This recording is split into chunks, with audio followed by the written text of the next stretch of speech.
We've got a fantastic panel here, and I'm going to ask them one more time to introduce themselves and to say a little bit about what they do. Julie, we'll start with you. Sure. I'm Julie Kimmons, Director of Broadcasting at the NCAA.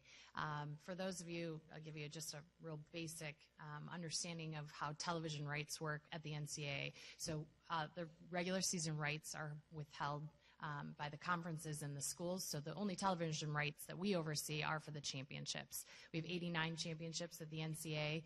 We run those from start to finish, and I work with our broadcast partners, CBS, Turner for the men's basketball championship, ESPN for 24 championships, and Golf Channel for the 2014 men's golf championship, and 2015 they'll have men's and women's. Amanda Schutte, Partner Services Coordinator with Michigan IMG Sports Marketing. So we oversee any corporate sponsorship with U of M Athletics. Robbie Tran, IMG Consulting. I consult for major brands that are sponsors in the sports space. We look at where they should be sponsoring and evaluate those and help negotiate those rights, and then advise on how to activate sponsorship rights. Thank you. Ira Stahlberger, as you are probably all aware, I am the only male on the, I thought this was the woman in sports panel, but thank you. It was, but thank you for, thank you. Thank you. First off, thank you all for joining us. Thanks to the whole team here that's put together yet another great program this year. Very, very impressive. And I have to tell all of you, no disrespect to our fellow panelists, but I think this may be the most important panel to attend because hopefully all of you want to get jobs after this. I am the Senior Vice President of Talent Marketing at IMG. Yes, if you guys, I don't want to date myself, but I guess I'm like Jerry Maguire. Hopefully all of you have all seen that movie? Okay, good. It's not all like that all the time, but at times I'm fortunate to represent some pretty well-known football players, including the Detroit Lions quarterback Matthew Stafford, a baseball player or two, a race car driver, a couple entertainers, and a whole bunch of broadcasters, including Mike Tirico. I am definitely living my dream job. Thank you. Great. We thought that we would make sure that as you left this conference and left this session, that you would have a checklist of things that you're going to need to do to be able to get a job. So what I'd like the panel to do is to give a little bit of an idea of that checklist. What are the main things that a student is going to have to do to be able to get their first job in sports? What's one of the pieces of the checklist, Julie? I think it's really important to establish your brand. I know that was something for me I struggled with a little bit, and it actually took other people sort of coming forward and saying, you know, you really need to highlight that about yourself, and you need to tell people, because having an award just sitting on your desk isn't going to cut it. When I was talking with Buffy, I failed to mention to her in the very beginning that I'm an Emmy Award winner. At the time, I didn't really think that was that big of a deal until you realize that it's kind of the top award in the business of sports television. So recognize those things and make sure you share them. Speak loudly about them. Don't be ashamed to tell people that you've won awards and what you bring to the table. Obviously, my experience in television, I worked with ESPN for, I started with ABC Sports, but then also with ESPN for 7.5 years, and I bring a unique skill set to the NCAA as somebody who came from the television side. So I understand the needs and the challenges from programming, production, and operations on a daily basis. Great. Ira, I think you have a good idea on this checklist, at least one of the things on the checklist. I do, because you told me 5 minutes ago, so I appreciate that. I think one of the hardest things to do as you start your career, and even as us who have various degrees of experience, I think is really it's really important that you understand what you're really good at, and then at the same time understand what you're not as good at. And that is so critical, because you should embrace what you're good at. If you're really, really good at persuading people and convincing people of things, and you're a little outgoing, I think a job in sales is pretty good.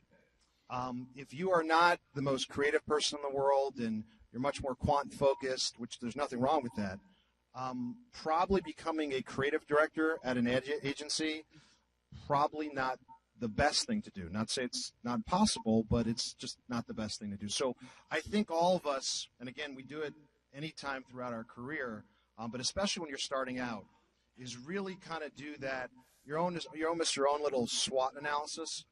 You guys all know what a SWOT analysis is? Okay, good. So you're all smarter than we were, because I had no idea when I was here many years ago. But really understand your strengths and your weaknesses and how that applies to getting not only your first job, but any job. Great. Robbie? I think one of the other really important things to do here is to do your research and to identify areas, again, kind of building on what Ira said of where your skills are and then where can you leverage those skills and understanding what employers need those skills. Do your research, and I think research goes much further than beyond just looking up on a website and Googling the name of a company. Start reaching out, understand who works there, call them, talk to them, ask different people what they do. I think Ira mentioned, if you're really good at quant skills, then maybe a creative director is not the right place for you, but there is a place for you in sports, because I think what we don't realize, what I didn't realize when I was in school, is all the different verticals and all the different functions that go into sports. And there's a place for everyone and every skill, but it's really understanding where that place is and what's out there. And the way to figure that out is talk to people, just ask lots and lots of questions. Amanda? This kind of plays off directly what Robbie said, but establishing a network, knowing people out there. I know this is probably drilled into your brains, but really keeping the dialogue going with people and connections you have in the industry, because you never know where that's going to lead. Some person knows 10 other contacts that they would understand what you're looking to do, what you'd be good at, and they'll connect you appropriately. So keeping that network going, keeping that dialogue going, because I think every step I've taken in my career has been because I kept the dialogue going with someone I knew and I was top of their mind. Ira, you have another idea? Sure. I'm not sure which one I'm supposed to talk about, but let's talk about developing your skills always. You graduate from Michigan, and a couple of us were fortunate enough to, actually almost all of us were fortunate enough to graduate from Michigan, and all of you hopefully will be fortunate to graduate from Michigan, whether it's in months or years, it doesn't matter. But when you graduate, it doesn't mean that it's over, and it doesn't mean that it's over in terms of learning. And one of the things that someone told me a long time ago is you have to be a constant learner. And that means every single day is trying to develop those skills. And those skills could be the things that, again, that you're really good at, but also identifying those weaknesses and trying to work on them. Some of us are good speakers. Some of us are good communicators. Some people are maybe not as good at some of the other things that are part of the business world. And if you're not good at it, it's okay. Just make sure you identify those things and work on them. Great. Another one? Anyone? Sure. I'll share with you that I was fortunate to get into this business, and it was through a network. My parents were actually at a wedding, and they were speaking with somebody at the time who worked for ABC Sports and said, we have a daughter who's a junior in college, and she'd really like to get into television. She thinks she wants to be a sports reporter. Well, let me just tell you, I knew nothing about what it really meant to be a sports reporter, but it sure sounded like a fun job. He was able to get me kind of a foot in the door. I spent a couple of football seasons working as a runner. I don't know if anybody's had that opportunity yet. See a couple people shaking their heads. It's at least we're getting paid to do it. It's a very glamorous job, isn't Very it? glamorous. Very, very glamorous. I'll save my non-PR stories for another time, but some of the highlights in that role were driving Brent Musburger and Jack Arute to the airport, actually from a U of M game. So I would drive up here on the weekends and spend some time. And what it did for me more than anything was, obviously I met a lot of people in the business, but I got to see truly what the job meant and what really takes place behind the scenes. I never would have known that television production was something that I would enjoy until I had the opportunity to see it firsthand. So now, not just the forward-facing sports reporter on the sideline, which seemed really glamorous and wonderful, and I was highly unqualified to do because I thought I knew football, but I didn't. And so I just encourage you to seek out opportunities where you can get experience, where you can actually see what a day-to-day job looks like rather than just what you read on a piece of paper.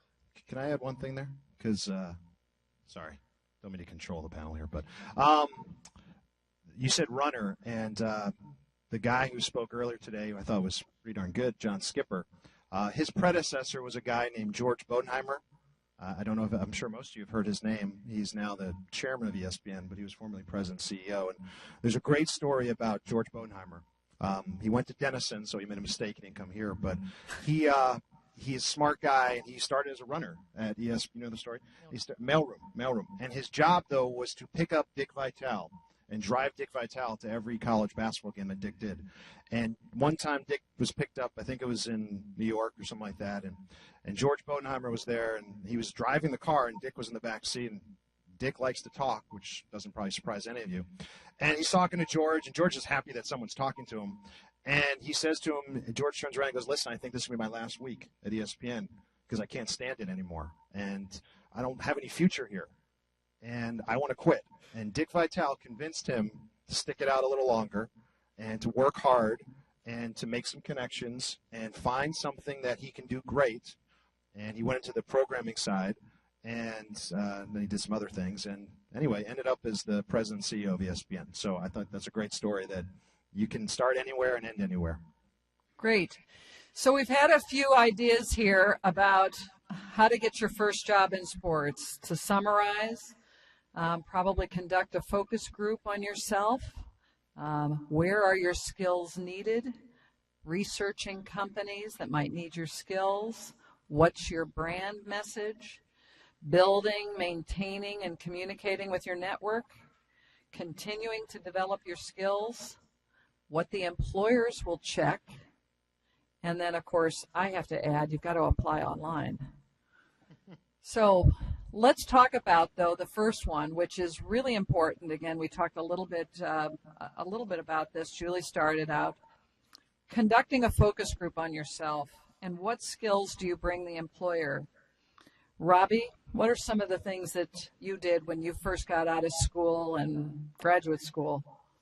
Sure. Well, I have an interesting story on how I got into sports. It almost was an accident, and I landed my dream job, and I consider myself so lucky for it. But I basically was working I was working for American Express, and I was in a partnerships group, and I was going to law school part-time. And we were managing partnerships, with electronics brands or home good brands. And I said, we know that our customers spend a lot in sports and sporting goods. And we all know, or a lot of us probably know how much it costs to, go skiing or play golf. Sporting goods is an expensive area. And I said, there's a great opportunity for us to start partnering with some sports brands here. We think they'll bring value to our customers. They'll bring value to the brands as well. And so I developed for them a sports partnership program. And that was kind of my foray into the sports world. And while I was doing it, I was learning a lot more and more about the marketing side. So this role was, in particular, a business development role, going and forming the partnerships. And what was great about what I was doing was I was, building what Ira said. I was learning what I didn't know. It wasn't necessarily that I was learning about, weaknesses, but I was learning more about what else was out there and what I didn't know, and what skills that I needed to add kind of in my toolbox to progress my career. And so while doing that, I knew I wanted to get into the marketing side, and that was some of the core skills I wanted to learn, how to actually activate, sponsorships with these partners. So I landed a job at Pepsi, and the way I landed the job at Pepsi was being able to go to them and identify the skills that I had and what I could bring to them to be able to, in order to gain some of the skills that I didn't have and I wanted to learn. So, relationships within the industry, understanding how the industry worked, the business development side of it, the negotiations. At the time I went to law school, and so we learned all about negotiations and contracts. And so those are the skills that I identified that I could bring to the role that I wanted to take on, to be able to, hone in on some skills that maybe I didn't have as much as experience in. And then did the same thing. I made a jump recently from Pepsi to IMG Consulting. Did the same thing, identified those skills that I could bring to IMG in order to be able to, move on to the agency side, which is somewhere where I didn't have as much experience. Great. Amanda, you were much like these folks were not too long ago. How did you figure out your skills and develop a focus group around what you could do to get your first job in sports? Yes, I mean, being a senior in college, it's pretty daunting. You know, you have people around you getting job offers all the time, but sports is so much more of a supply and demand industry. You know, a job's going to open, needs to be the right time, right place, right person. So what I did is I basically built a large Excel, Google Doc type spreadsheet with every potential connection I could have in the industry. So names, where they work, title, how I got in contact with them, any part of their background that's relevant. And I reached out to these people and did informational type interviews and calls. So got to know more about their background, their experience, and then also kind of what advice they have for someone in my shoes. And through that is how I started building my network, but also learned a lot about myself, kind of talking out what I was interested in, what I had done, what skills I could bring to the table, what I still needed to develop. And through that is how I ended up with my first role and every subsequent role since. So. Great. The next point we have is, where are your skills needed? Ira, how did you figure out where your skills were needed for your first job? Still trying to figure that out. But I guess somewhere. You know, I think it's really important, before we talk about my specific examples, it's really important for all of us, and I didn't know this when I was sitting in your shoes in the crappy building across the street, not the really nice one over here, because Mr. Ross hadn't given all the money yet. Thank you, Mr. Ross, if you're watching at home. But I think it's really important to understand the ecosystem that exists in sports, and I really didn't understand it. I knew I wanted to be in sports. I knew this Jared McGuire guy looked pretty cool, and he got to hang out with, you know, really pretty people and make lots of money, and so I thought, oh, that looks like fun.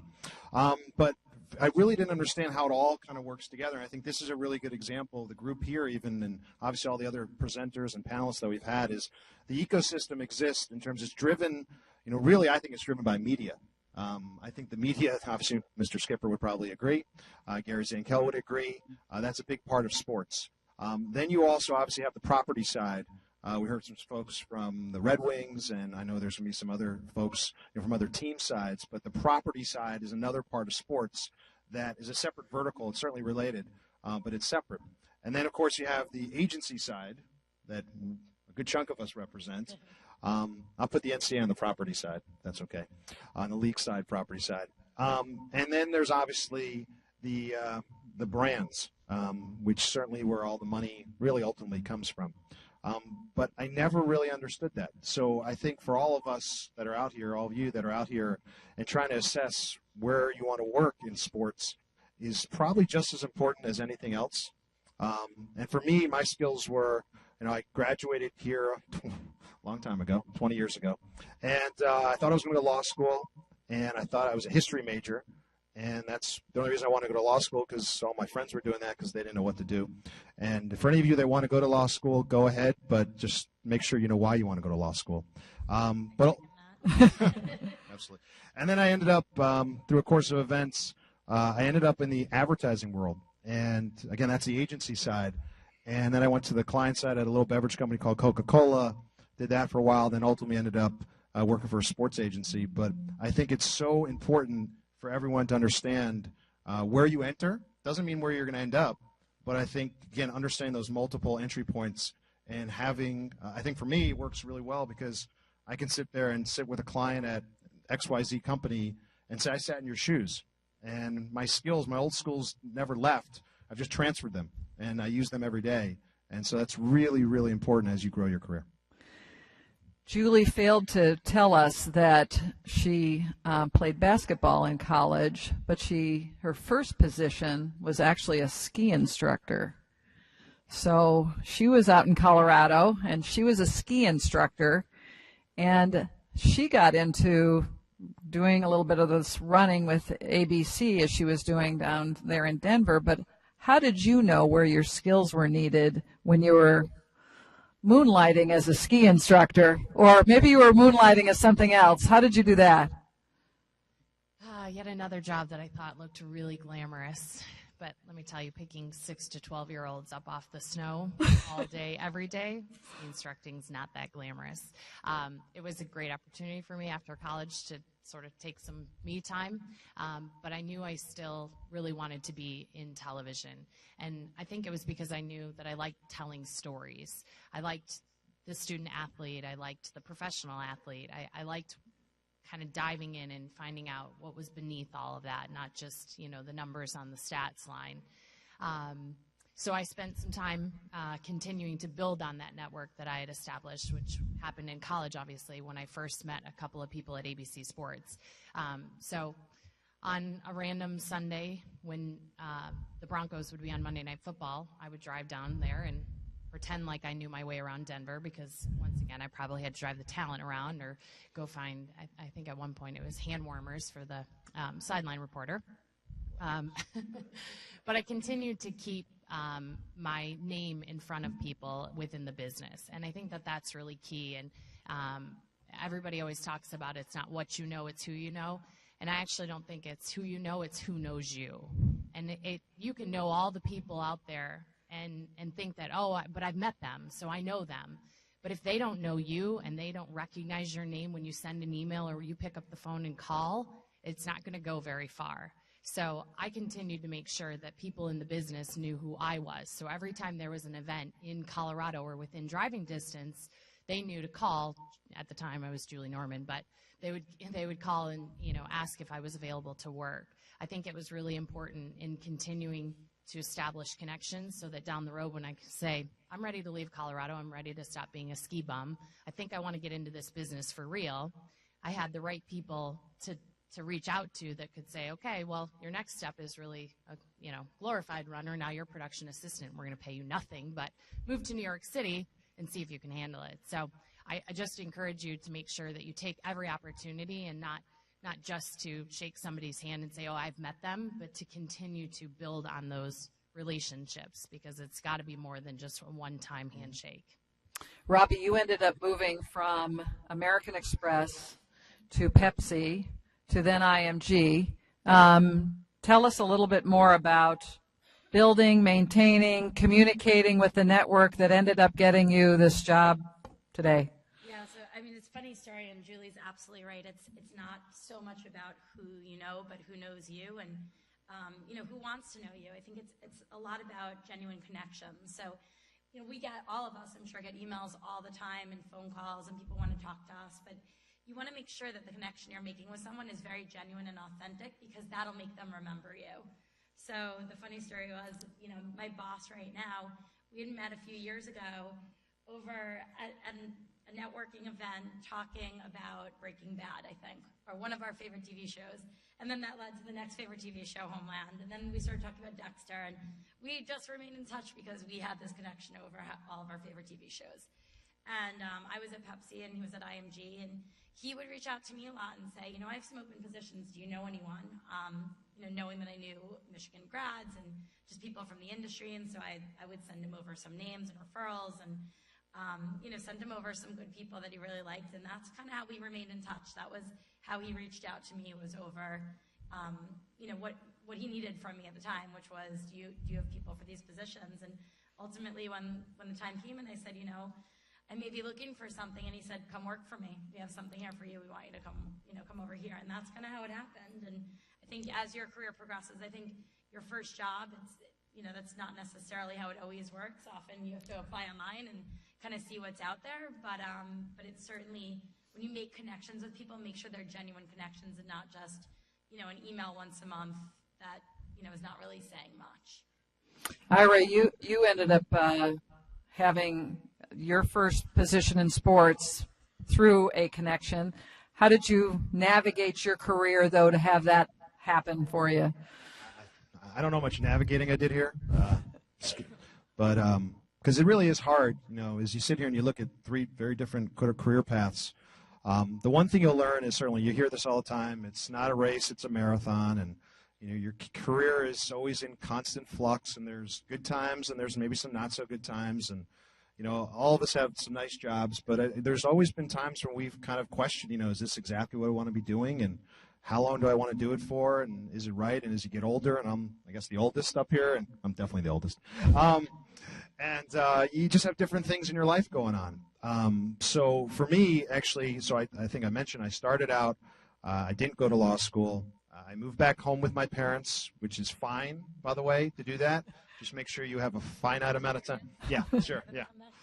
But it is really okay, seriously. Saves a lot of money.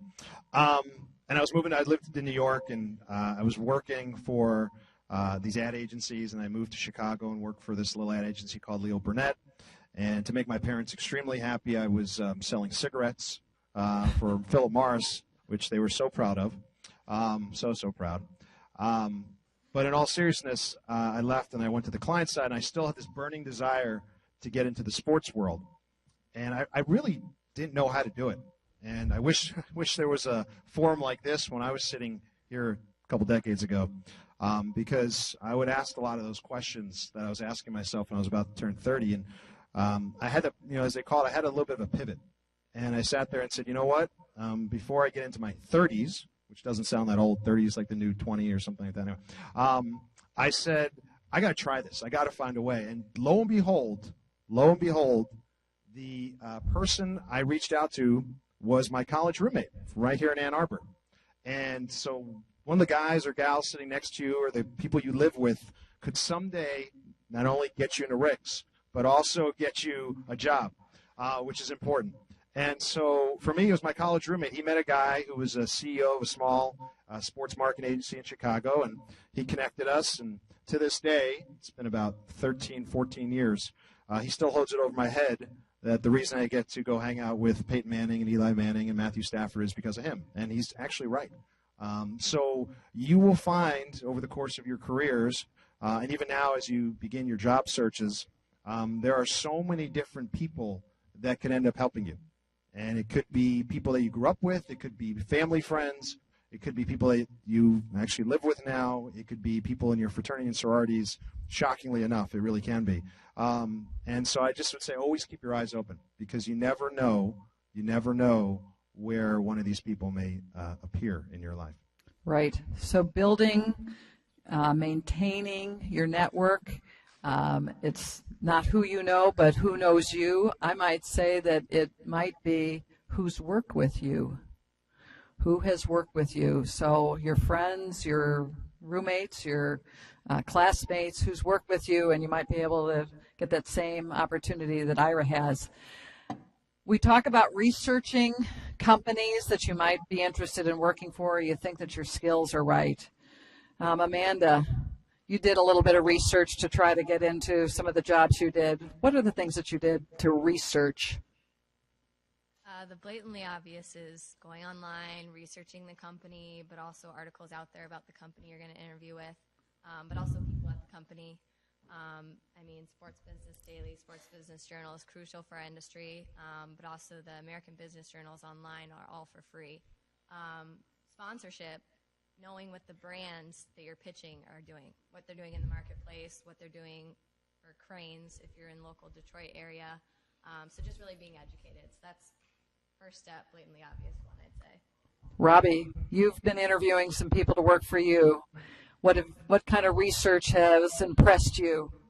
I think I mentioned this earlier, but I think for me it's the people that I talk to that are able to say, they're able to ask very educated questions of me because they've talked to other people within the organization. So it's doing your research, understanding what your company does, what your agency does, what verticals IMG does, because it's, I spoke to Ira Stahlberger, and I say, I know Ira very well. So it's, again, it helps you make that connection with the person you're interviewing with, is, having talked to a lot of people within the organization. The other thing, and I think we mentioned this, is about, having people know who you are. It's a very, very small, close-knit industry, and everyone talks. And so if somebody says to me, I spoke to Ira the other day, the first thing I'm going to do after my interview is call up Ira and say, hey, what did you think? So, getting your name out there, talking to people, knowing people, and doing research that way, you're gonna accomplish two things. You're gonna accomplish understanding what the company does, and you're also gonna accomplish building that network. Research, Ira? Can I That was very good, Robbie. Particularly if they know you, right? Right. Yeah. Really gets you not very far.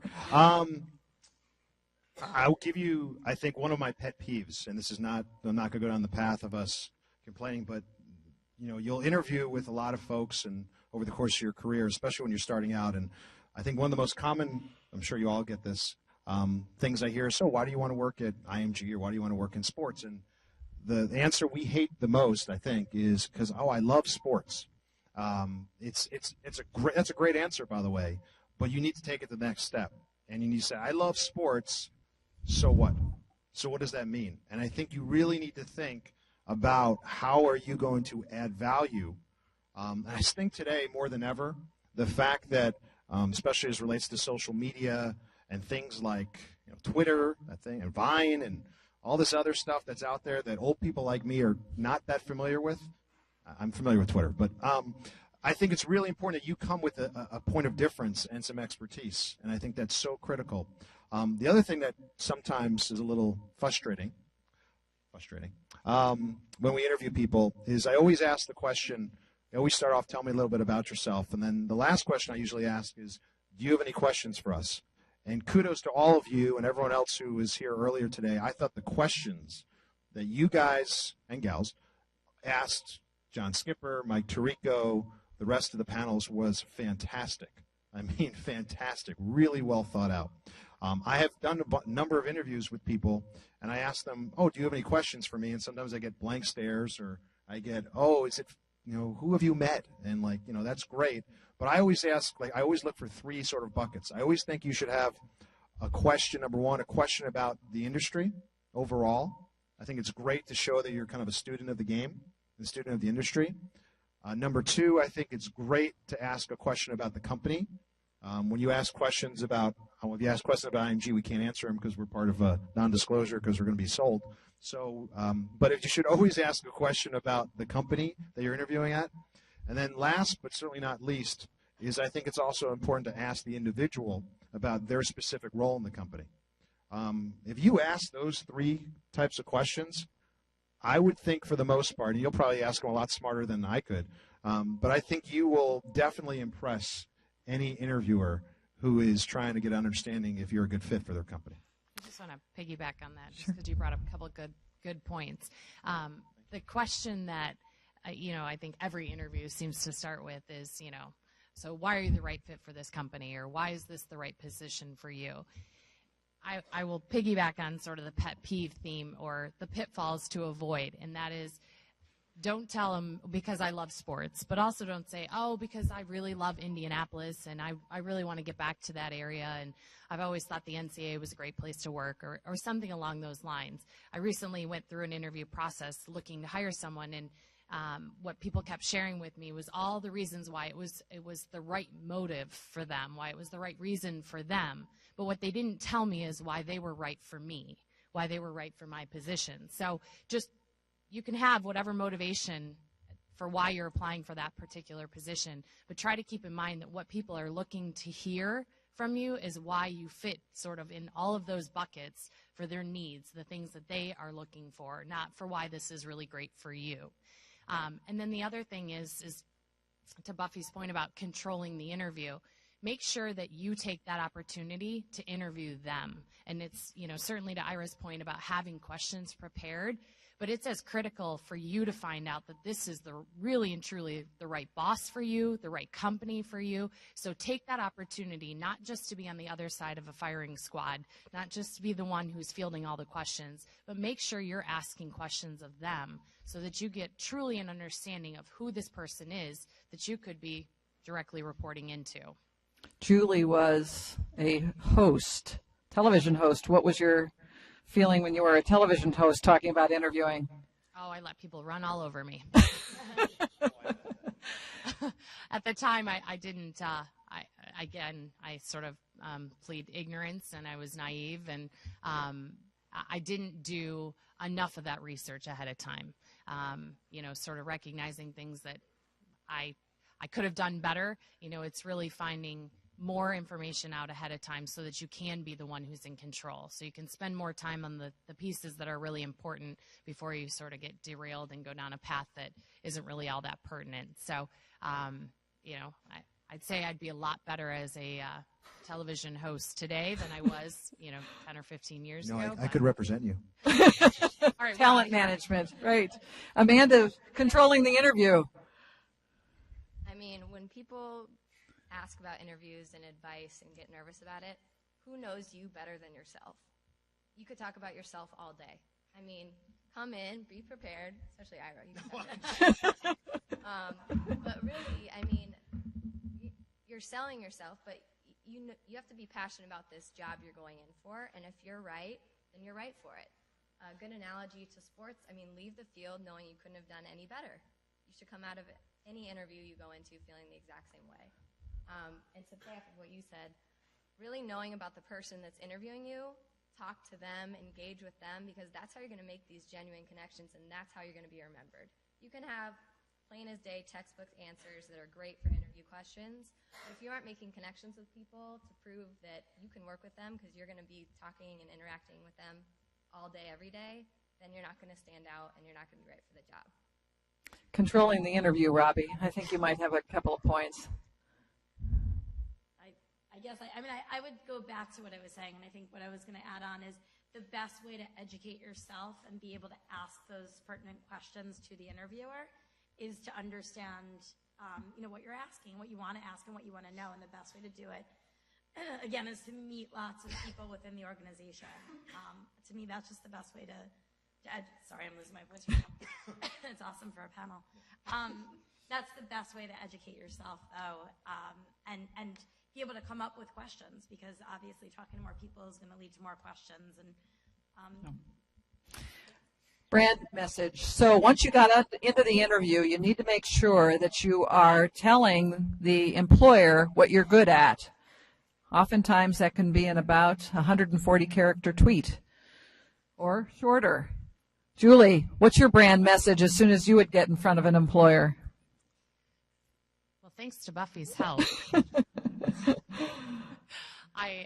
She offered great advice to me as we were preparing for this, and stated that it's not really your title that's what sells you, it's certainly your skills. And so instead of just saying that I'm the director of broadcasting, it's to share with you, or to tell someone first and foremost that I'm an Emmy Award winner and that I manage over $11.3 billion in television rights. That's not something that a lot of people can say. Ooh. That's great. Amanda, what is your brand message? What's your highlight? As a young professional, I would say I'm still developing it, but I'd say overall, I mean, I handle half of the total sponsorship dollars that come into Michigan athletics. So I'm on the activation side, so working as a consultant for all of these corporate partners, but also with Michigan, because they're our partner in this too, and trying to have that balance between the college space where sponsorship is very new, and we're at a very traditional school where change is, not greatly welcomed. So, Robbie, your brand message. I think my brand message is that I'm a very, very well-rounded sports marketer. I've gone from business development to the legal part of it to sponsorship with one of the major sponsors in the United States to now consulting other brands on how to do their own sponsorships. Ira, your brand message. I have no idea. I think my brand message, and I think actually your brand message, I disagree with Mr. Skipper when he said that we are, young kids are not brands. I think he was talking about young athletes in particular, but the reality is we are certainly, all of us are brands, because brands really are just the stories that we tell and also the company we keep. And you are all off to a wonderful, wonderful start, because the brand of Michigan, that Michigan difference, never leaves you. Never, ever, ever leaves you. It will help you. Certainly, I know if I see a resume that says Michigan on it and something that has Indiana, hypothetically, just kidding, Buffy, if all things are equal, I'm going to choose Michigan. So that brand and then the companies that you go work for, and I've been really fortunate to work for some great companies, but also, to Julie's point, it's also very important. The company is important, but even more important is the people you work for. because you can learn so much from a great boss, and you might even learn more from a really, really bad boss. And I, unfortunately, like probably many of us, I've had great bosses and I've had horrible bosses, and they're both, both educational. So my brand message at the end of the day is, I've been in my client's shoes a lot of times since I've worked on the agency side. I've worked on the client side, and I think that makes people very comfortable, hopefully, and hopefully allows us to ultimately drive business. And I'm going to end with Amanda. If you could give us a couple of things that the employers will check. Little your experience. What does the employers check that once you've interviewed? They'll drug test you.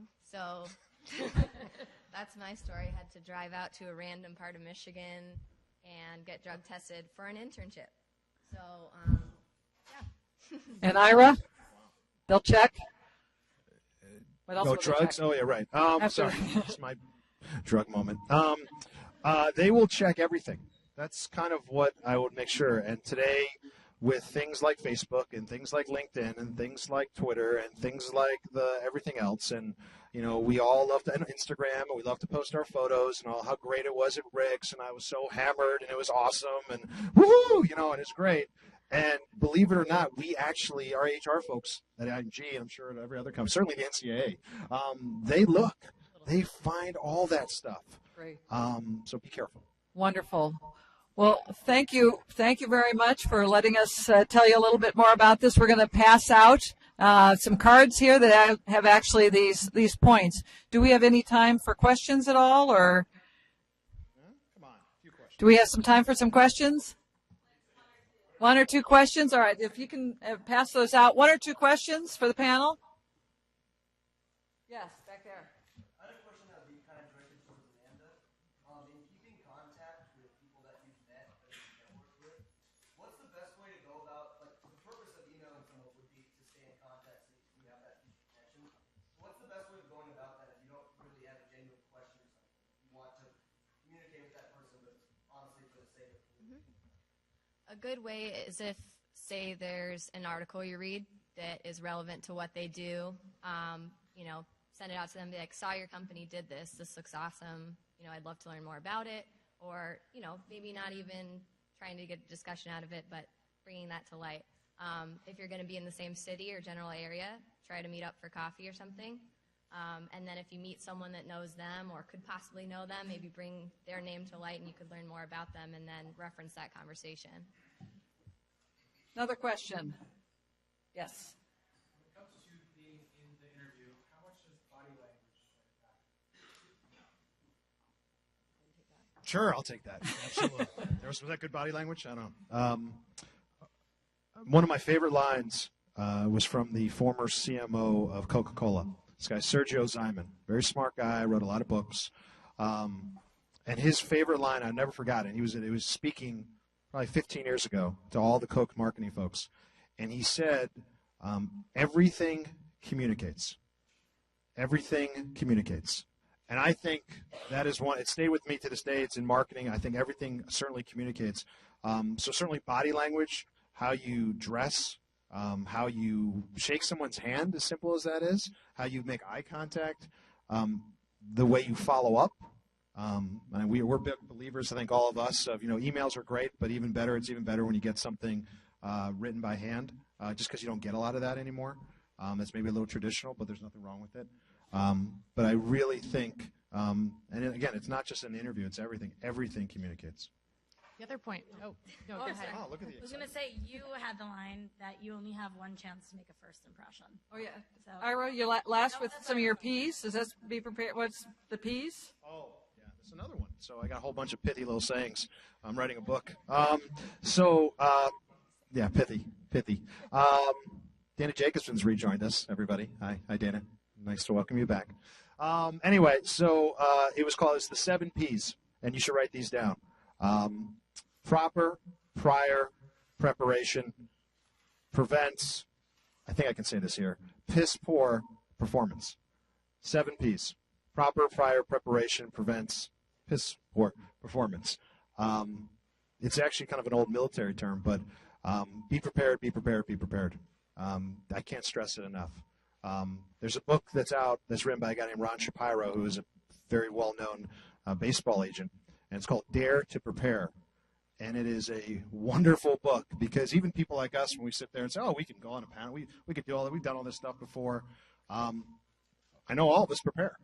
And it's something that every one of us should always do, whether you're looking for your first job or maybe one day when you're looking for your last. The only other piece of advice on your interview question is, it seems so trivial and small, but tell them you want the job. And somebody imparted that wisdom on me, and I realized that going through recently, 3 people who didn't tell me they wanted the job, guess who I went with? The person who I knew sitting across from me said, I want this job, and here's why. And it's such a small thing, but it makes such an impact on the potential employer. So tell them you want it, and your body language will speak to that. The last point I was going to add is not only know how to talk to your peers and people your age, but know how to talk to people older than you and superior towards you, because that's what's going to get you far. You're going to need to be able to talk to people in all different levels and parts of this industry. Great. I want to just add that each one of these panelists has a record on Teamwork Online, and you can go into our teammates section and you could invite them to teammate with you. So just do a search for their names. And once again, Julie, Amanda, Robbie, Ira, we thank you very much.